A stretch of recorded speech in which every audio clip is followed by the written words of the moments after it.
When it comes to the writing, then, do you write everything on the road, or do you also have some time when you go home and kind of say these 2 weeks I'm going to write or work on music? Yeah.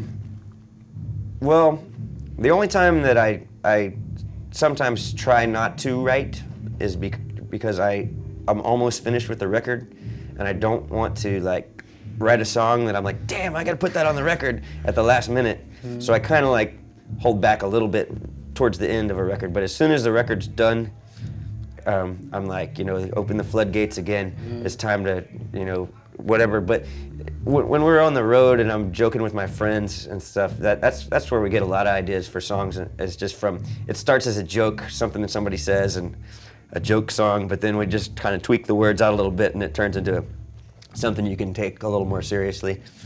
And because is this important for you to have your songs also express a certain idea you have, or?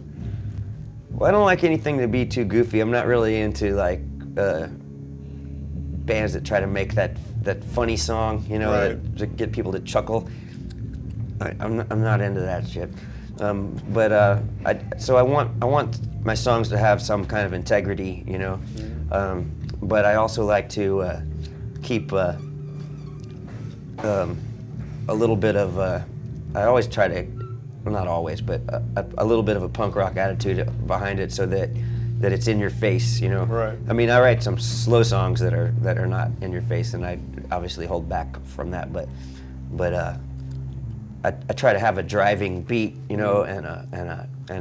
kind of make you step back a little bit. And does this stem from because you played in a punk band, and did you listen to a lot of punk growing up? Oh yeah, man.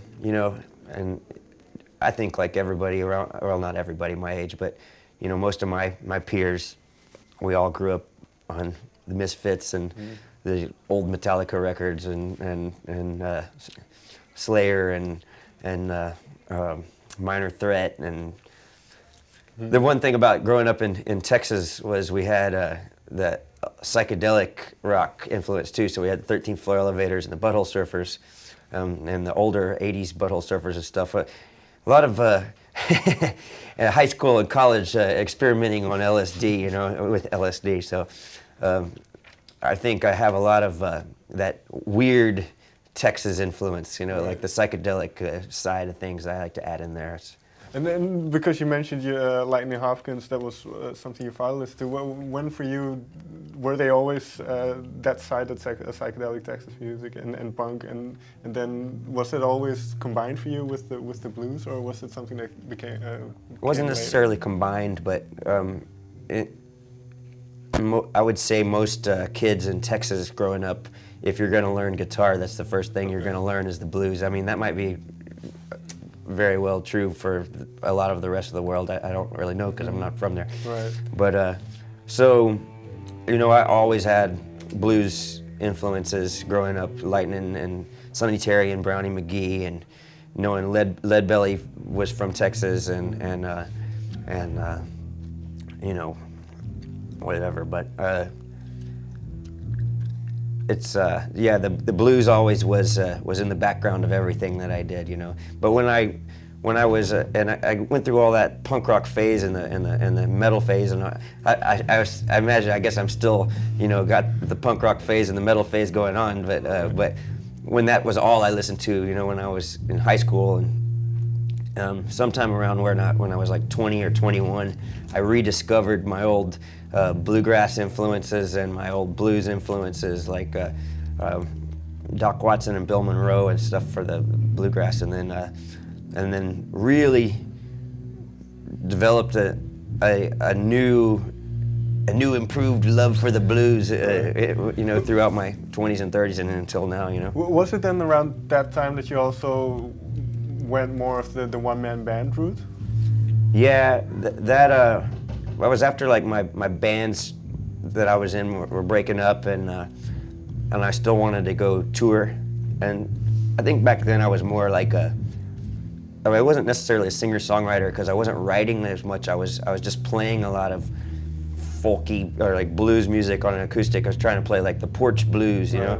Delta blues, or and I started stomping my foot on the floor, and then I was like, oh man, I started stomping my foot on the microphone stand, and then I was like, oh, I need to figure out a way I can make this, you know, amplify this, and it was still the blues and country and folk coming up for me, and then I started adding electric guitar, and then I just started having like ideas of walls of amplifiers behind me and everything. And I think it all, after I had this big wreck in 2003, when I was in the hospital and they had me on so much morphine and all this stuff, it dawned on me that, you know, I was only writing 1 or 2 songs a year, and they were like more like country songs. Right. But I remembered when I was in high school that I was writing, you know, 2 or 3 songs a week, but they were more punk songs, you know.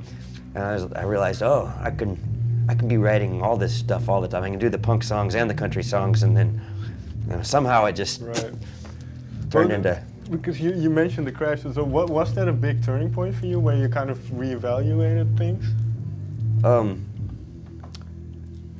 Yeah, it was realizing that in order to play rock clubs, I needed to have a louder sound and a little louder, more in-your-face sound, and that's what I didn't want to play in coffee shops and you know, folk venues, and you know, I wanted to be loud and play in rock clubs, you know, and the shit that I grew up on, you know.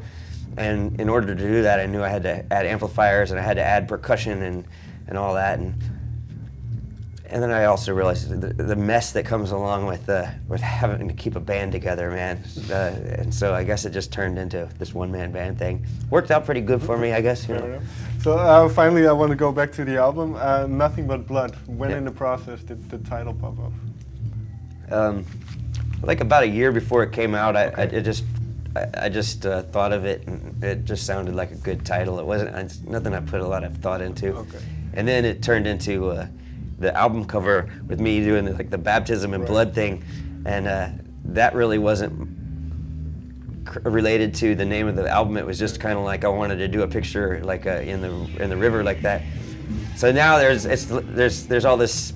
There's people interpreting it all these different ways, and I'm like, I really didn't think about it that much, man. Because we mentioned the lyrics earlier, and you said that you like to have at least some gravitas, that it's not just fun and games in a way. Yeah. But you do deal with quite difficult topics in a way, with death, loneliness, that kind of stuff. So, how do you? Is that difficult to discuss or to sing about these very personal things? No, that's the easiest thing to do. You know, it's you know, it's not like I'm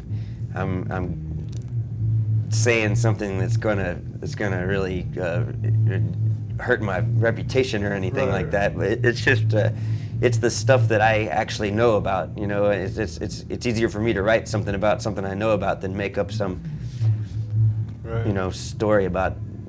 I mean, I do have songs about things that I don't really, you know, that aren't really true or whatever, but I have a lot of murder songs and things like that. But I think that all stems from some of my folk roots. There's a lot of murder ballads, you know, and then so I kind of went with the murder ballad idea, but turning it into a rock murder ballads or whatever, you know, or rock murder. New genre. Finally then, there's one song, Alcohol Blues. I wonder where that started. That's an old Mance Lipscomb song, or that I learned off of Mance Lipscomb.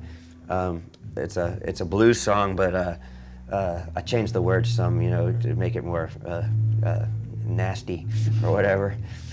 It definitely doesn't get any radio play. Are you concerned with radio play? A little bit, you know. It helps to get your stuff on the radio, you know, often, so that the people know who you are and everything, and get more people out to your shows, and it sure is fun to hear yourself on the radio when it just pops up. But do you remember the first time it happened? Yeah, it was probably with my old punk band, The Things, when I was like in high school, man. We went and dropped our tape off at the college radio station, and then they played it. We're like, yeah, they're playing us, man. Let's do another bong hit. All right. Thank you very much for your time. Yeah, my pleasure, man.